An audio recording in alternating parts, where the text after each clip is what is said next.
Indonesia pernah memiliki seorang ulama terkenal di Jazirah Arab.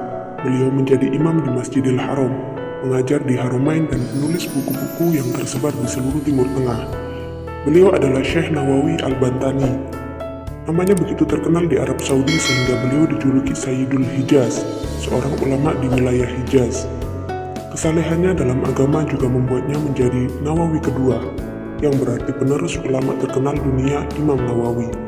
Nama lengkap dan gelarnya yaitu Abu Abdullah Al-Mu'ti Muhammad Nawawi bin Umar Al-Tanari Al-Bantani Al-Jawi. Beliau lahir di desa pesisir Desa Tanara, Kecamatan Tirtayasa, Serang, Banten, tahun 1230 Hijriah atau 1815 Masehi. Ayahnya Umar bin Arabi adalah seorang ulama di Banten. Bahkan beredar kabar bahwa Syekh Nawawi merupakan keturunan Sunan Gunung Jati dari Sultan pertama Banten, Maulana Hasanuddin. Syekh Nawawi juga dikabarkan masih memiliki garis keturunan dari Husain, cucu Nabi Muhammad SAW. Sejak kecil, beliau berada di bawah pengawasan ayahnya. Tak heran jika beliau kecil sudah terbiasa dengan pendidikan agama. Tak hanya itu, ayahnya juga mengirimkannya kepada temannya yang juga ulama Banten, Kiai Haji Sahal, dan ulama Purwakarta, Kiai Haji Yusuf, pada usia 15 tahun. Syekh Nawawi pergi ke Arab Saudi, tempat kelahiran Islam.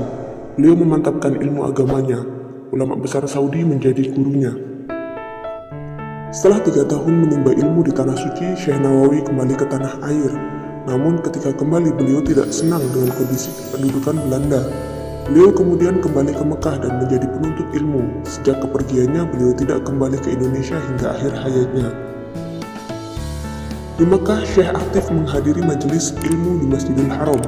Hingga kemudian seorang imam masjid utama, Syekh Ahmad Khatib Sambas, meminta Nawawi untuk menggantikan posisinya. Maka Syekh Nawawi mulai menjadi guru dan membuka majelis sendiri di Masjidil Haram. Murid Syekh datang dalam jumlah besar, bahkan beberapa muridnya adalah pemuda asal Indonesia. Salah satu muridnya yaitu Kiai Haji Hashim Asy'ari, pendiri Nahdlatul Ulama. Syekh Nawawi mengabdikan hidupnya untuk mengajar. Beliau juga dikenal karena penulis dan menghasilkan banyak karya. Sampai sejauh ini banyak dari manuskripnya didistribusikan secara bebas dan kemudian diterbitkan tanpa royalti. Setidaknya 34 tulisannya juga masuk dalam kamus buku cetak Arab. Karya-karya lainnya mencapai 100 buku dari berbagai cabang ilmu keislaman. Di antara kitab-kitabnya yang terkenal yaitu Tafsir Nurul Labid, Atimar Al-Yani'ah fi Ar-Riyadhah Al-Badi'ah, Nurul Sulam, Al-Futuhat Al-Madaniyah, Tafsir Al-Munir, Tankih Al-Qaul, Fathul Majid, dan lain sebagainya. Tidak sedikit karyanya yang diterbitkan di Timur Tengah. Universitas Al-Azhar di Kairo juga mengundang seorang syekh karena karya-karyanya yang populer di kalangan akademisi. Buku-bukunya memang bertebaran di Mesir. Di Universitas Islam tertua, Syekh menjadi pembicara dalam diskusi ilmiah. Meski tidak pernah mengajar di Nusantara, Syekh menyebarkan ilmu melalui karyanya kepada masyarakat Indonesia. Karya-karyanya bahkan menjadi kitab wajib di pesantren. Syekh Nawawi adalah guru besar yang memberikan banyak ilmu tentang landasan agama. Selain itu, beliau juga guru pendiri NU.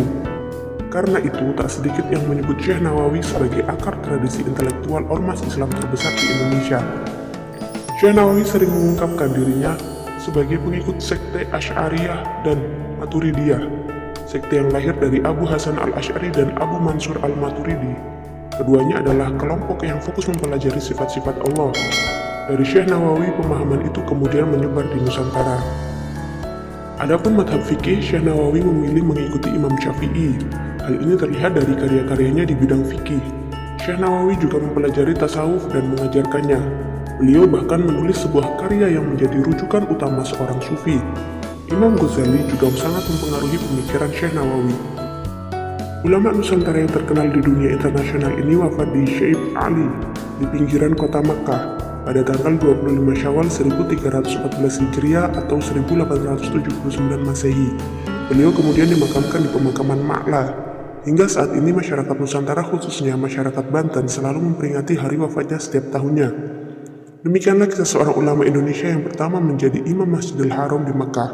Semoga bermanfaat. Wallahu a'lam bishawab.